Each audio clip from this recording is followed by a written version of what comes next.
I don't think there's a fighter that McGregor doesn't have beef with these days. It was cool. I mean, he's a smart guy. He's fun. He knows how to market himself.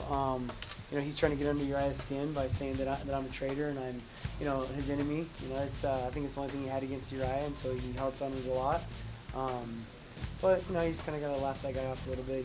He's all talk. I think he's more interested in how much money he's making now than actually getting better in the sport.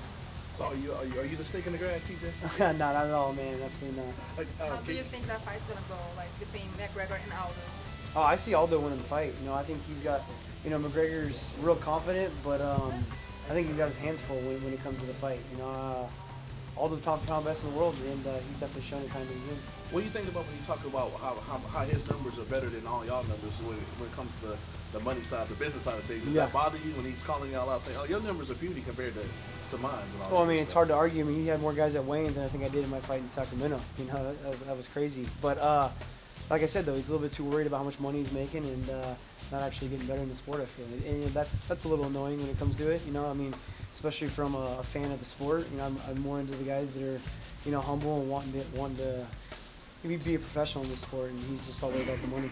Would you move up to shut him up? Oh, I would love that fight. That would be amazing. That would be something I would love to do. I mean, obviously, I would love these fights. It's all about, all about the timing and if it can happen, and if the UFC lets it happen, because I would love any of those. I mean, I want to be pound for pound best in the world, and he's on top of that list. You seem like you have a sense of humor about the McGregor stuff a little bit. Yeah. But looking, I'm not a body language reader here, but some of the other fighters on stage yesterday looked, kind of sick of it. Do you get a sense that that's kind of that it's changing a little bit? Yeah, I mean, obviously, I saw Cerrone. I think before he went and did the event, he's pretty pissed off about it, and there's definitely some guys that he's getting under their skin a lot.